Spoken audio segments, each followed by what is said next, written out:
కొంతమంది సమిక్షేమం ఇస్తున్నామని బటన్ నొక్కడం, సమిక్షేమ కార్యక్రమాలు ఇస్తున్నామని చెప్పి మాయమాటలు చెప్పడం, దెన్ కరప్షన్ చేయడం.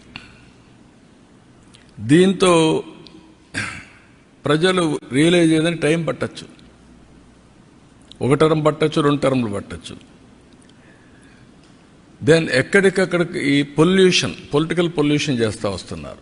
ఎవరైనా మాట్లాడితే ఎదురుదాడి చేయడం, వాళ్ళని అరెస్టులు చేయడం, లేకుంటే వాళ్ళ మీద ఒత్తిడి పెంచడం, సోషల్ మీడియాలో అవమానం చేయడం, ఒక పొల్యూషన్, ఇష్టానుసారంగా మాట్లాడడం, గర్వంతో మాట్లాడడం, హంబుల్నెస్ లేకుండా పోవడం, ఇవన్నీ వచ్చే పరిస్థితికి వచ్చింది. కానీ పర్ఫార్మెన్స్ మాత్రం లేదు. దానికి 2 ఉదాహరణలు ఏపీ అండ్ ఢిల్లీ. సిమిలారిటీస్ కూడా ఉన్నాయి. ఆ రోజు Delhi model of education, what is that model? నేను బాగా చదువు చెప్పిస్తున్నా, ఓకే. హైయర్ ఎడ్యుకేషన్ ఉందా? లేదు. ఆ తర్వాత కాలేజీలు ఉన్నాయా? లేవు. తర్వాత ఉద్యోగాలు ఉన్నాయా? లేవు. రెండోది మహిళా హాస్పిటల్స్, హెల్త్.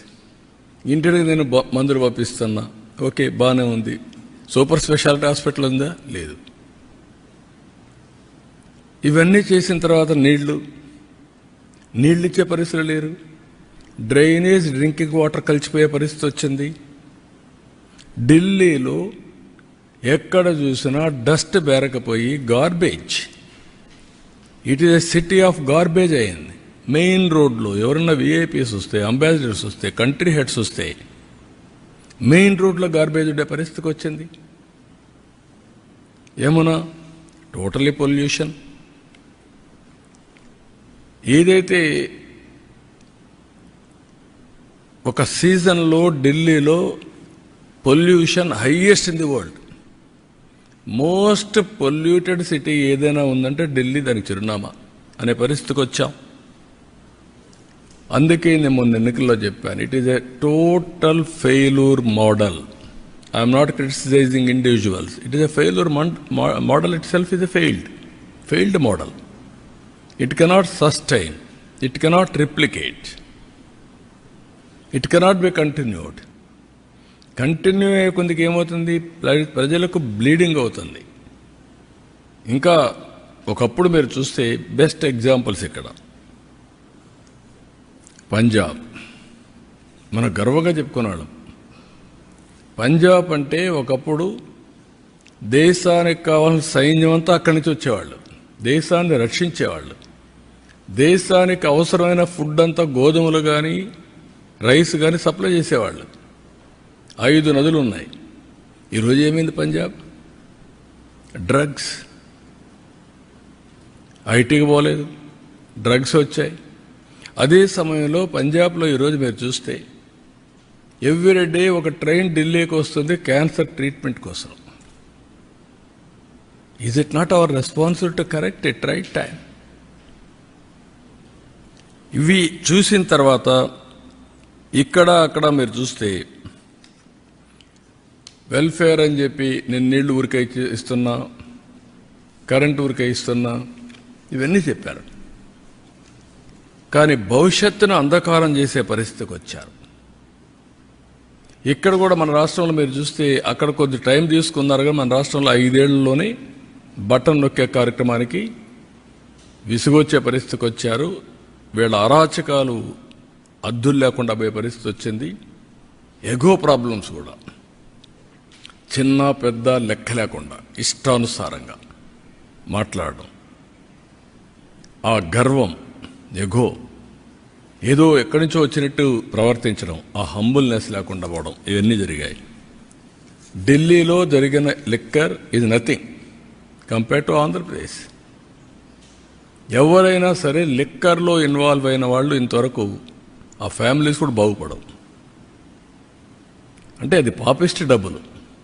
రెండోది, పేదవాళ్ళ ఆరోగ్యాన్ని సర్వనాశనం చేసి మీరు ఎంజాయ్ చేయడానికి ఎవరిచ్చారు మీకు అధికారం? రూలర్స్కి. మామూలుగానే లిక్కర్ అనేది నేనున్నప్పుడే ఈఎన్ఏ ఎక్స్ట్రా న్యూట్రల్ ఆల్కహాల్ తయారు చేశాను 2 times న్యూట్రలైజ్ చేయడానికి. ఎందుకు అందులో ఉండే ఇంప్యూరిటీస్ అన్నీ పోవాలి, కొంతవరకు అనేది అవుతుందని. ఇప్పుడు మీరేం చేశారు? రా లిక్కర్ ఇచ్చే పరిస్థితికి వచ్చారు. టోటల్గా ఆ లిక్కర్ తాగితే ఏమవుతుందో తెలియకుండా కిడ్నీస్ ఫెయిల్ కావడం, చాలా సమస్యలు వచ్చాయి. సిస్టాన్ని మొత్తం సర్వనాశనం చేశారు. డిస్టిలరీస్ లాగేసుకొని డిస్ట్రిబ్యూషన్ అంతా వెళ్ళే చేసి సెకండ్స్ అమ్మి ఆడ నుంచి ఎక్కడ చూసినా ఆన్లైన్ పేమెంట్స్ లేకుండా చేసే పరిస్థితికి వచ్చారు. ఇక్కడ మొన్న చూశారు మీరు ఋషికొండ దేవతలు అక్కడ ఇది చేశారు, మెడిటేషన్ చేసి అక్కడంతా నివసించిన ప్రదేశం మనం చెప్పుకుంటే ఆ ప్రదేశంలో పోయి ప్యాలెస్ కట్టుకోవాలని, ప్యాలెస్ కట్టి నేను బ్రహ్మాండమైన ప్యాలెస్లు కట్టానని చెప్పుకున్న పరిస్థితికి వచ్చారు. అక్కడ కూడా ఢిల్లీలో శేష్ మహల్ ఇదే మరిగా పెద్ద లగ్జూరియస్ ప్యాలెస్ కట్టారు. అక్కడ ప్యాలెస్ లేకపోలేదు, ఇక్కడ ప్యాలెస్ లేకపోలేదు. This is where public are very intelligent. ఇక్కడ మాట్లాడితే ఇప్పుడు కూడా మాట్లాడుతున్నారు. 10 లక్షల కోట్ల రూపాయలు అప్పులు చేసి మేమేదో ఇచ్చాం మీరు ఇవ్వలేదు అనే మాట్లాడే పరిస్థితికి వచ్చారు. ఎంఆర్ఓ ఆఫీసులు తాకట్టు పెట్టి, లిక్కర్ని 25 ఏళ్ళు తాకట్టు పెట్టి డబ్బులు తీసుకొచ్చి ఇచ్చి మళ్ళా మీరు అవన్నీ మాట్లాడుతుంటే ప్రజలకు గుర్తుండవనుకుంటే ఇది చాలా పొరపాటిది. అందుకే ఇక్కడ కూడా బటన్ నొక్కే కార్యక్రమం సక్సెస్ కాలేదు. ఢిల్లీలో కూడా ఏవైతే ఫెయిల్డ్ మోడల్స్ ఉన్నాయో ఆ మోడల్స్ కూడా ప్రజలు ఆమోదయోగ్యం చెప్పలేదు. 27 ఇయర్స్కి ఆ ప్రభుత్వాన్ని పంపించి చేసే పరిస్థితికి వచ్చారు. కానీ బాధ ఏంటంటే నేను ముందు ఒక డేటా మీకు చూపించాను. ఈ డేటా ప్రకారం ఏం జరిగింది అని చూస్తే యాస్పిరేషన్స్ ఆఫ్ పీపుల్ టోటల్గా ఆవిరైపోయినాయి. కోరుకున్నారు మాకు సంక్షేమం కావాలి, అభివృద్ధి కావాలి, ఉద్యోగాలు కావాలి అని కోరుకున్నారు. ఓటేసిన పాపానికి వీళ్ళు కాటేసే పరిస్థితికి వచ్చారు. వాళ్ళ భవిష్యత్తునే కాటేసే పరిస్థితికి వచ్చారు. ఇప్పుడు దాంతో ఏమైంది? ఈరోజు వీళ్ళందరి భవిష్యత్తు చూస్తే వాల్యూ ఆఫ్ టైం నిన్న రాదు, 1 సంవత్సరం టైం పోయినాక రాదు. విలువైన కాలాన్ని పోగొట్టుకున్నాం. దాన్ని రికవర్ చేయాలంటే ఇంకా చాలా సమయం పడుతుంది. విధ్వంసం చేయడం చాలా సులభం, దాన్ని నిర్మాణాత్మకంగా పనిచేయడం చాలా కష్టం.